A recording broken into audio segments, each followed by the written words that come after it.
The Kite Runner, Chapter 13.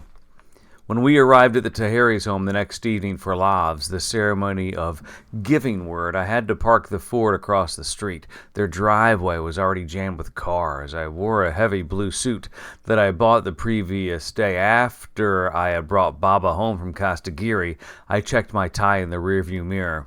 "You look koshdeep," Baba said. "Handsome." "Thank you, Baba. Are you all right? Do you feel up to this?" "Up to this. It's the happiest day of my life, Amir," he said, smiling tiredly. I could hear chatter from the other side of the door, laughter, and Afghan music playing softly. It sounded like a classical ghazal by Ustad Sarang. I rang the bell. A face peeked through the curtain of the foyer window and disappeared. "They're here," I heard a woman's voice say.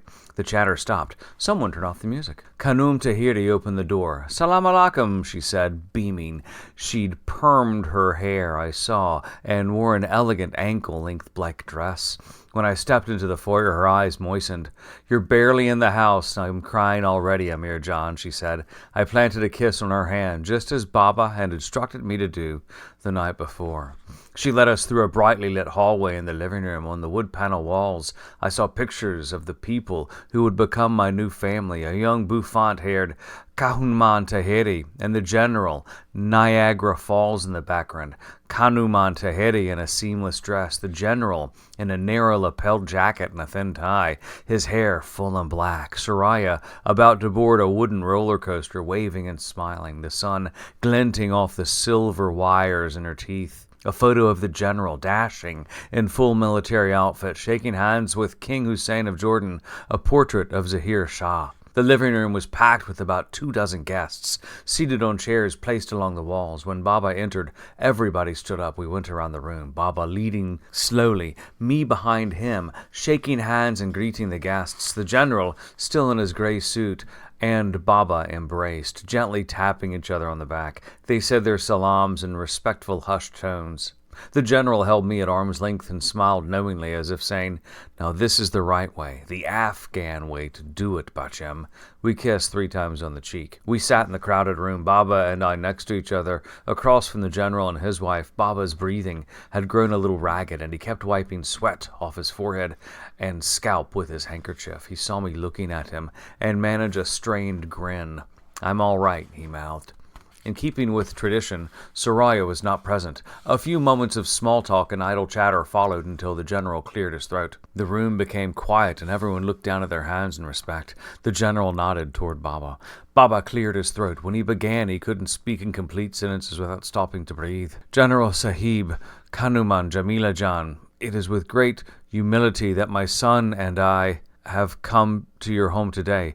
You are honorable people from distinguished and reputable families and proud lineage. I come from nothing but the utmost ihtiram and the highest regard for you, your family names, and the memory of your ancestors." He stopped, caught his breath, wiped his brow. "Amir Jan is my only son, my only child, and he has been a good son to me. I hope he proves worthy of your kindness. I ask that you honor Amir Jan and me, and accept my son into your family." The general nodded politely. "We are honored to welcome the son of a man such as yourself into our family," he said. "Your reputation precedes you. I was your humble admirer in Kabul, and remain so today. We are honored that your family and ours will be joined. Amir Jan, as for you, I welcome you to my home as a son, as the husband of my daughter, who is the Noor of your eye. Your pain will be our pain, your joy our joy. I hope that you will come to see your Khala Jamila and me as a second set of parents, and I pray for your and our lovely Soraya Jan's happiness. You both have our blessings." Everyone applauded, and with that signal, heads turned toward the hallway. The moment I'd waited for, Soraya appeared at the end, dressed in a stunning wine-colored, traditional Afghan dress with long sleeves and gold trimmings. Baba's hand took mine and tightened. Khanum Tahiri burst into fresh tears. Slowly, Soraya came to us, tailed by a procession of young female relatives. She kissed my father's hands, sat beside me at last, her eyes downcast, and the applause swelled. According to tradition, Soraya's family would have thrown the engagement party, Shirini Kori, or eating of the sweet ceremony. Then an engagement period would have followed, which would have lasted a few months. Then the wedding, which would be paid for by Baba. We all agreed that Soraya and I would forego the Shinidi Kora Everyone knew the reason, so no one had to actually say it, that Baba didn't have months to live. Soraya and I never went out alone together while preparations for the wedding proceeded. Since we weren't married yet, hadn't even had a shiniri kori, it was considered improper, so I had to make do with going over to the Tahiris and Baba for dinner. Sit across from Soraya at the dinner table, imagine what it would be like to feel her head on my chest, smell her hair, kiss her, make love to her. Baba spent $35,000, nearly the balance of his life savings on the Arusi ceremony. He rented a large Afghan banquet hall in Fremont. The man who owned it knew him from Kabul and gave him a substantial discount. Baba paid for the chilas, our matching wedding bands, and for the diamond ring I picked out. He bought my tuxedo and my traditional green suit for the nikah, the swearing ceremony. For all the frenzied preparations that went into the wedding night, most of it blessedly by Khanum Tahiri and her friends, I remember only a handful of moments from it. I remember our nikah. We were seated around a table, Soraya and I dressed in green, the color of Islam, but also the color of spring and new beginnings. I wore a suit. Soraya, the only woman at the table, a veiled long-sleeved dress. Baba, General Tahiri, in a tuxedo this time, and several of Soraya's uncles were also present at the table. Soraya and I looked down, solemnly respectful, casting only glances sideways at each other. The mullah questioned the witnesses and read from the Quran. We said our oaths, signed the certificates. One of Soraya's uncles from Virginia, Sharif Jan, Khanuman Tahiri's brother, stood up and cleared his throat. Soraya had told me that he had lived in the U.S. for more than 20 years. He worked for the INS and had an American wife. He was also a poet, a small man with a bird-like face and fluffy hair. He read a lengthy poem dedicated to Soraya, jotted down on hotel stationery paper. "Wah, wah, Sharif John," everyone exclaimed when he finished. I remember walking toward the stage, now in my tuxedo, Soraya a veiled pari and white, our hands locked. Baba hobbled next to me, the general and his wife beside their daughter. A procession of uncles, aunts, and cousins followed as we made our way through the hall, parting a sea of applauding guests, blinking at flashing cameras. One of Soraya's cousins, Sharif John's son, held a Quran over our heads as we inched along. The wedding song, Ahesta Boro, blared from the speakers, the same one the Russian soldier at the Mahipar checkpoint had sung the night Baba and I left Kabul. Make morning into a key and throw it into the well. Go slowly, my lovely moon, go slowly. Let the morning sun forget to rise in the east. Go slowly, my lovely moon, go slowly. I remember sitting on the sofa, set on the stage like a throne, Soraya's hand in mine, as 300 or so faces looked on. We did Ayena Masaf, where they gave us a mirror and threw a veil over our heads, so we'd be alone to gaze at each other's reflection. Looking at Soraya's smiling face in that mirror, in the momentary privacy of the veil, I whispered to her for the first time that I loved her. A blush, red like henna, bloomed on her cheek. I picture colorful platters of chapa kubab, shole goshti, and wild orange rice. I see Baba between us on the sofa, smiling. I remember sweat-drenched men dancing the traditional atan in a circle, bouncing, spinning faster and faster with the feverish tempo of the tabla until all but a few dropped out of the ring with exhaustion. I remember wishing Rahim Khan were there, and I remember wondering if Hassan too had married, and if so, whose face had he seen in the mirror under the veil? Whose henna-painted hands had he held? Around 2 a.m., the party moved from the banquet hall to Baba's apartment. Tea flowed once more and music played until the neighbors called the cops. Later that night, the sun less than an hour from rising and the guests finally gone, Soraya and I laid together for the first time. All my life I'd been around men. That night, I discovered the tenderness of a woman. It was Soraya who suggested that she move in with Baba and me. "I thought you might want us to have our own place," I said. "With Kakajan as sick as he is?" she replied. Her eyes told me that was no way to start a marriage. I kissed her. "Thank you." Soraya dedicated herself to taking care of my father. She made his toast and tea in the morning and helped him in and out of bed. She gave him his pain pills, washed his clothes, read him the international section of the newspaper every afternoon. She cooked his favorite dish, potato shora, though he could scarcely eat more than a few spoonfuls, and took him out every day for a brief walk around the block. And when he became bedridden, she turned him on his side every hour so he wouldn't get a bed sore. One day I came home from the pharmacy with Baba's morphine pills. Just as I shut the door, I caught a glimpse of Soraya quickly sliding something under Baba's blanket. "Hey, I saw that. What were you doing?" I said. "Nothing," Soraya said, smiling. "Liar." I lifted Baba's blanket. "What's this?" I said, though as soon as I picked up the leather-bound book I knew. I traced my fingers along the gold-stitched borders. I remembered the fireworks the night Rahim Khan had given it to me, the night of my 13th birthday, flares sizzling and exploding into bouquets of red, green, and yellow. "I can't believe you can write like this," Soraya said. Baba dragged his head off the pillow. "I put her up to it. I hope you don't mind." I gave the notebook back to Soraya and left the room. Baba hated it when I cried. A month after the wedding, the Taheris, Sharif, his wife Susie, and several of Soraya's aunts came over to our apartment for dinner. Soraya made sabzi chalo, white rice with spinach and lamb. After dinner, we all had green tea and played cards in groups of 4. Soraya and I played with Sharif and Susie on the coffee table, next to the couch where Baba lay under a wool blanket. He watched me joking with Sharif, watched Soraya and me lacing our fingers together, watched me push back a loose curl of hair. I could see his internal smile as wide as the skies of Kabul on nights when the poplars shivered and the sound of crickets swelled in the gardens. Just before midnight, Baba asked us to help him into bed. Soraya and I placed his arms on our shoulders and wrapped ours around his back. When we lowered him, he had Soraya turn off the bedside lamp. He asked us to lean in, gave us each a kiss. "I'll come back with your morphine and a glass of water, Kakajan," Soraya said. "Not tonight," he said. "There is no pain tonight." "Okay," she said. She pulled up his blanket. We closed the door. Baba never woke up. They filled the parking spots at the mosque in Hayward. On the balding grass field behind the building, cars and SUVs parked in crowded makeshift rows. People had to drive 3 or 4 blocks north of the mosque to find a spot.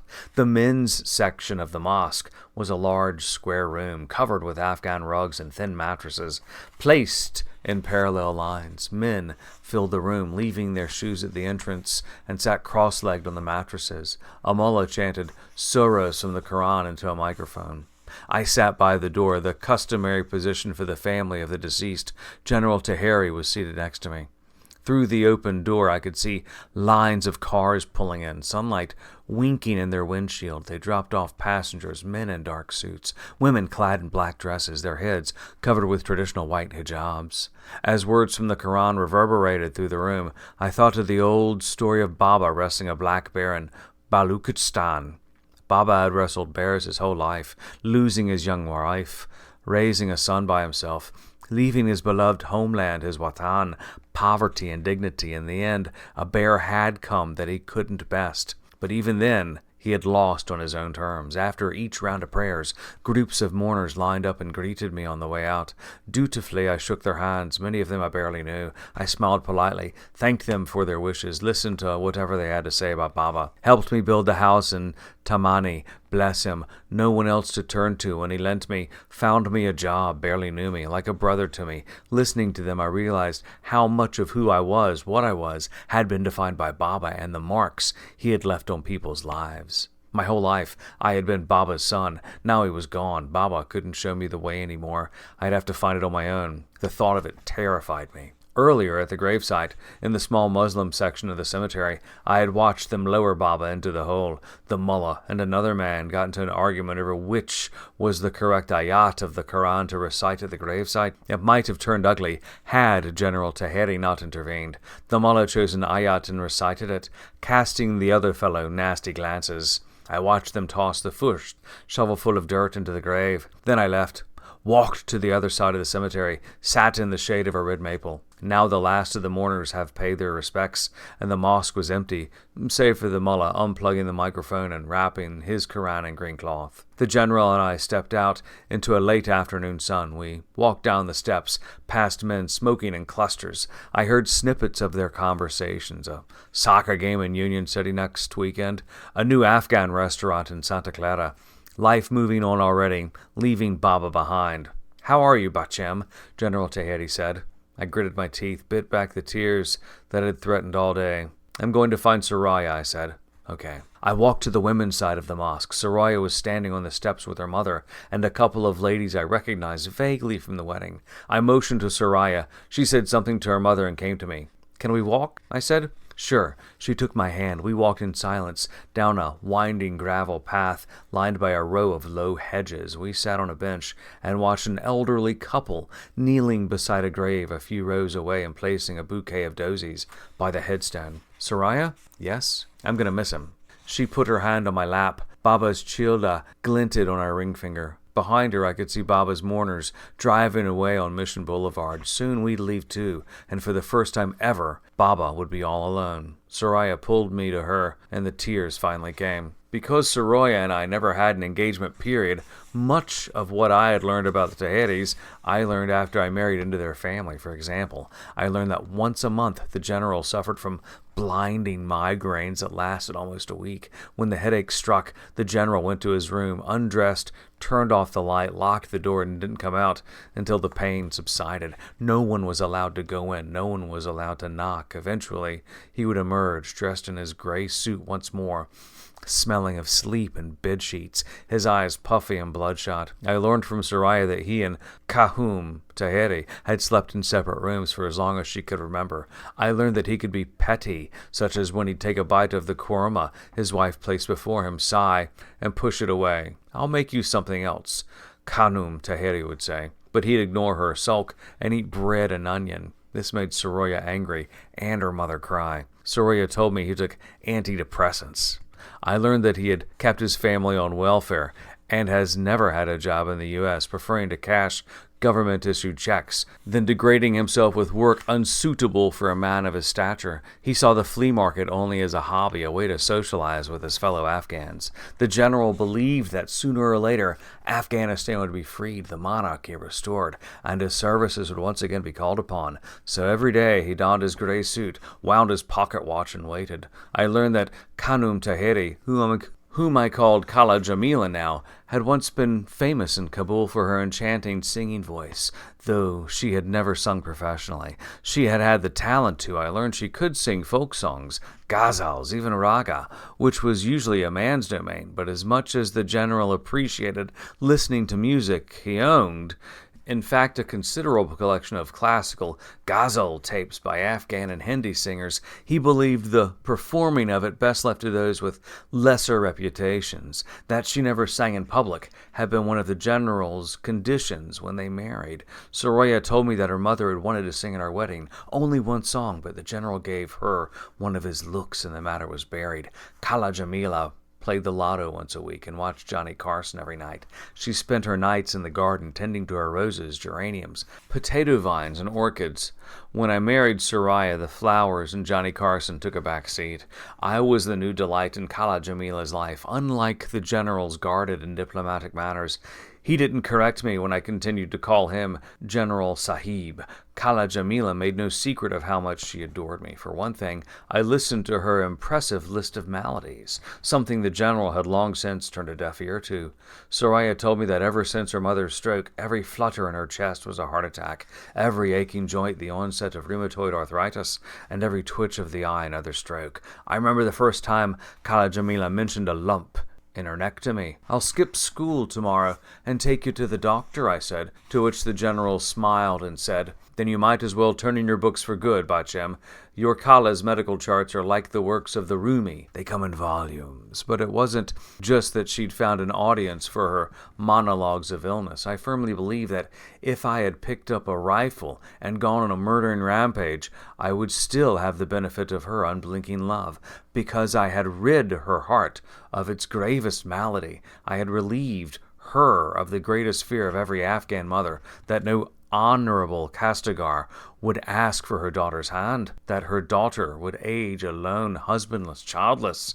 Every woman needed a husband, even if he did silence the song in her. And from Soraya, I learned the details of what happened in Virginia. We were at a wedding. Soraya's uncle, Sharif, the one who worked for the INS, was marrying his son to an Afghan girl from Newark. The wedding was at the same hall where 6 months prior, Soraya and I had our Arousi, We were standing in a crowd of guests watching the bride accept rings from the groom's family when we overheard two middle-aged women talking, their backs towards us. "What a lovely bride," one of them said. "Just look at her. So mahagul, like the moon." "Yes," the other said, "and pure too, virtuous, no boyfriends." "I know. I'll tell you that boy did well not to marry his cousin." Soraya broke down on the way home. I pulled the Ford off the curb, parked under a streetlight on Fremont Boulevard. "It's all right," I said, pushing back her hair. "Who cares?" "It's so fucking unfair," she barked. "Just forget it. Their sons go out to nightclubs looking for meat and get their girlfriends pregnant. They have kids out of wedlock and no one says a goddamn thing. Oh, they're just men having fun. I make one mistake and suddenly everybody is talking Nang and Namuz and I have to have my face buried in it for the rest of my life." I wiped a tear from her jawline just above her birthmark with the pad of my thumb. "I didn't tell you," Soraya said, dabbing at her eyes, "but my father showed up with a gun that night. He told him that he had 2 bullets in the chamber, one for him and one for himself if I didn't come home." I was screaming, calling my father all sorts of names, saying he couldn't keep me locked up forever, that I wish he were dead, fresh tears squeezed out between her lids. I actually said that to him, that I wished he were dead. When he brought my home, my mother threw her arms around me, and she was crying too. She was saying things, but I couldn't understand any of it because she was slurring her words so badly. So my father took me up to my bedroom and sat me in front of the dresser mirror. He handed me a pair of scissors and calmly told me to cut off all my hair. He watched while I did it. I didn't step out of the house for weeks, and when I did, I heard whispers or imagined them everywhere I went. That was 4 years ago and 3,000 miles away, and I'm still hearing them. "Fuck 'em," I said. She made a sound that was a half sob, half laugh. "When I told you about this on the phone the night of Castagiti, I was sure you'd change your mind." "No chance of that, Soraya." She smiled and took my hand. "I'm so lucky to have found you. You're so different from every Afghan guy I've met. Let's never talk about this again, okay?" "Okay." I kissed her cheek and pulled away from the curb. As I drove, I wondered why I was different. Maybe it was because I had been raised by men. I hadn't grown up around women and had never been exposed firsthand to the double standard with which Afghan society sometimes treated them. Maybe it was because Baba had been such an unusual Afghan father, a liberal who had lived by his own rules, a maverick who had disregarded or embraced societal customs as he'd seen fit. But I think a big part of the reason I didn't care about Soraya's past was that I had one of my own. I knew all about regret. Shortly after Baba's death, Soraya and I moved into a one-bedroom apartment in Fremont, just a few blocks away from the general and Khalak Jamila's house. Soraya's parents brought us a brown leather couch and a set of Mikasa dishes as housewarming presents. The general gave me an additional present, a brand new IBM typewriter. In the box he had slipped a note, written in Farsi. "Amir Jan, I hope you discover many tales on these keys. General Iqbal Tahiri." I sold Baba's VW bus, and to this day, I have not gone back to the flea market. I would drive to his gravesite every Friday, and sometimes I'd find a fresh bouquet of frisas by the headstone and know that Soraya had been there too. Soraya and I settled into the routines and minor wonders of married life. We shared toothbrushes and socks, passed each other the morning paper. She slept on the right side of the bed. I preferred the left. She liked fluffy pillows. I liked the hard ones. She ate her cereal dry like a snack and chased it with milk. I got my acceptance at San Jose State that summer and declared an English major. I took on a security job, swing shift at a furniture warehouse in Sunnyvale. The job was dreadfully boring, but its saving grace was a considerable one when everyone left the building at 6 p.m. and shadows began to crawl between aisles of plastic-covered sofas piled to the ceiling. I took out my books and studied. It was in the pine-sol-scented office of that furniture warehouse that I began my first novel. Soraya joined me at San Jose State the following year and enrolled to her father's chagrin in the teaching track. "I don't know why you're wasting your talents like this," the general said one night over dinner. "Did you know, Amir Jan, that she earned nothing but A's in high school?" He turned to her. "An intelligent girl like you could become a lawyer, a political scientist, and inshallah, when Afghanistan is free, you could help write the new constitution.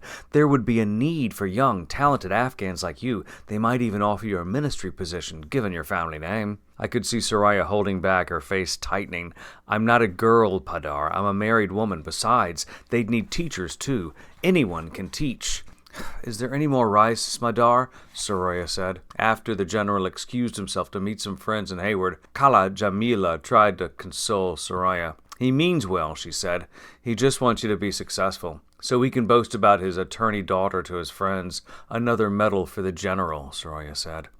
Such nonsense you speak. Successful, Soraya hissed. At least I'm not like him, sitting around while other people fight the Shori, waiting for when the dust settles so he can move in to reclaim his posh little government position. Teaching may not pay much, but it's what I want to do, it's what I love, and it's a whole lot better than collecting welfare, by the way. Kala Jamila bit her tongue. If he ever hears you saying that, he will never speak to you again. Don't worry, Soraya snapped, tossing her napkin on the plate. I won't bruise his precious ego. In the summer of 1988, about 6 months before the Soviets withdrew from Afghanistan, I finished my first novel, a father-son story, set in Kabul, mostly written with the typewriter the general had given me. I sent query letters to a dozen agencies and was stunned one August day when I opened our mailbox and found a request from a New York agency for the completed manuscript. I mailed it the next day. Soraya kissed the carefully wrapped manuscript, and Kala Jamila insisted we pass it under the Quran. She told me that she was going to do nazar for me, a vow to have a sheep slaughtered and the meat given to the poor if my book was accepted. Please, no nazar, Camila Jan, I said, kissing her face. Just do zakat. Give the money to someone in need, okay? No sheep killing. 6 weeks later, a man named Martin Greenwalt called me from New York and offered to represent me. I told Soraya about it, but just because I have an agent doesn't mean I'll get published. If Martin sells the novel, then we celebrate. A month later, Martin called and informed me I was going to be a published novelist. When I told Soraya, she screamed. We had a celebration dinner with Soraya's parents that night. Kala Jamila made kofta, meatballs, and white rice, and white Fairney. The general, a sheen of moisture in his eyes, said that he was proud of me. After General Tahiri and his wife left, Soraya and I celebrated with an expensive bottle of Merlot. I began drinking it on the way home. The general did not approve of women drinking alcohol, and Soraya didn't drink in his presence. I'm so proud of you, she said, raising her glass to mine. Kaka would have been proud too. I know, I said, thinking of Baba, wishing he could have seen me. Later that night, when Soraya fell asleep, wine always made her sleepy, I stood on the balcony and breathed in the cool summer air. I thought of Rahim Khan and the little note of support he had written me after he read my first story. And I thought of Hassan, someday in Salah. You shall be a great writer, he had said once, and people all over the world will read your stories. There was so much goodness in my life, so much happiness. I wondered whether I deserved any of it. The novel was released in the summer of the following year, 1989, and the publisher sent me on a 5-city book tour. I became a minor celebrity in the Afghan community. That was the year that the Shori completed their withdrawal from Afghanistan. It should have been a time of glory for Afghans. Instead, the war raged on, this time between Afghans, the Mujahideen against the Soviet puppet government of Najibullah, and Afghan refugees still flocking to Pakistan. That was the year that the Cold War ended, the year the Berlin Wall came down. It was the year of Tiananmen Square, and in the midst of it all, Afghanistan was forgotten, and General Tahiri, whose hopes had stirred awake after the Soviets pulled out, went back to winding his pocket watch. That was also the year that Soraya and I began trying to have a child. The idea of fatherhood unleashed a swirl of emotions in me. I found it frightening, invigorating, daunting, and exhilarating all at the same time. What sort of father would I make, I wondered. I wanted to be just like Baba, and I wanted to be nothing like him. But a year passed and nothing happened. With each cycle of blood, Soraya grew more frustrated, more impatient, more irritable. By then, Kala Jamila's initial subtle hints had become overtly, as in Kodaga? So, when am I going to sing Aluhu for my little Nawasa, the general? Ever the Pashtun never made any queries. Doing so meant alluding to a sexual act between his daughter and a man, even if the man in question had been married to her for over 4 years. But his eyes perked up when Kala Jamila teased us about a baby. Sometimes it takes a while, I told Soraya one night. A year isn't a while, Amir, she said in a terse voice so unlike her. Something's wrong, I know it. Then let's see a doctor. Dr. Rosen, a round-bellied man with a plump face and small, even teeth, spoke with a faint Eastern European accent, something remotely Slavic. He had a passion for trains. His office was littered with books about the history of railroads, model locomotives, paintings of trains trundling on tracks through green hills and over bridges. A sign over his desk read, "Life is a train. Get on board." He laid out the plan for us. I'd get checked first. "Men are easy," he said, tapping his fingers on the mahogany desk. "A man's plumbing is like his mind. Simple. Very few surprises. You ladies, on the other hand, well, God put a lot of thought into making you. I wondered if he fed that bit about the plumbing to all of his couples." "Lucky us," Soraya said. Dr. Rosen laughed. It fell a few notches short of genuine. He gave me a lab slip and a plastic jar, handed Soraya a request for some routine blood tests. We shook hands. "Welcome aboard," he said as he showed us out. I passed with flying colors. The next few months were a blur of tests on Soraya. Basal body temperature, blood tests for every conceivable hormone, urine tests, something called a cervical mucus test, ultrasounds, more blood tests, and more urine tests. Soraya underwent a procedure called a hysteroscopy. Dr. Rosen inserted a telescope into Soraya's uterus and took a look around. He found nothing. "The plumbing's clear," he announced, snapping off his latex gloves. I wished he'd stop calling it that. We weren't bathrooms. With the tests over, he explained that he couldn't explain why we couldn't have kids, and apparently that wasn't so unusual. It was called unexplained infertility. Then came the treatment phase. We tried a drug called clomiphene and HMG, a series of shots, which Soraya gave to herself. When these failed, Dr. Rosen advised in vitro fertilization. We received a polite letter from our HMO, wishing us the best of luck, regretting they couldn't cover the cost. We used the advance I had received from my novel to pay for it. IVF proved lengthy, meticulous, frustrating, and ultimately unsuccessful. After months of sitting in waiting rooms, reading magazines like Good Housekeeping and Reader's Digest, after endless paper gowns and cold, sterile exam rooms lit by fluorescent lights, the repeated humiliation of discussing every detail of our sex life with a total stranger, the injections and probes and specimen collections, we went back to Dr. Rosen and his trains. He sat across from us, tapped his desk with his fingers, and used the word adoption for the first time. Soraya cried all the way home. Soraya broke the news to her parents the weekend after our last visit with Dr. Rosen. We were sitting on picnic chairs in the Tahiri's background, grilling trout and sipping yogurt doh. It was an early evening in March 1991. Khala Jamila had watered the roses with her new honeysuckles, and their fragrance mixed with the smell of cooking fish. Twice already she had reached across her chair to caress Soraya's hair and say, "God knows best. Bacha, maybe it wasn't meant to be." Soraya kept looking down at her hands. She was tired, I knew, tired of it all. "The doctors said we could adopt," she murmured. General Tahiri snapped up at this. He closed the barbecue lid. "He did?" "He said it was an option," Soraya said. "We talked at home about adoption. Soraya was ambivalent at best.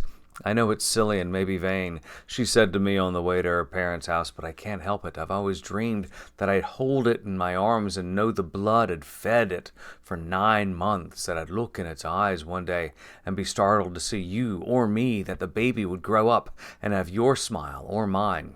Without that, is that wrong?' 'No,' I had said. 'Am I being selfish?' 'No, Soraya, because if you really want to do it—' 'No,' I said. 'If we're going to do it, we shouldn't have any doubts at all about it, and we should both be in agreement. It wouldn't be fair to the baby otherwise.' She rested her head on the window and said nothing else the rest of the way. Now the general sat beside her. "Bakchem, this adoption thing, I'm not so sure if it's for us Afghans." Soraya looked at me tiredly and sighed. "For one thing, they grow up and they want to know who their natural parents are," he said. "Nor can you blame them. Sometimes they leave the home in which you labored for years to provide for them, so they can find the people who gave them life. Blood is a powerful thing, Bakchem. Never forget that." "I don't want to talk about this anymore," Soraya said. "I'll say one more thing," he said. I could tell he was getting revved up. We were about to get one of the general's little speeches. "Take Amir Khan here. We all knew his father. I knew who his grandfather was in Kabul, and his great-grandfather before him.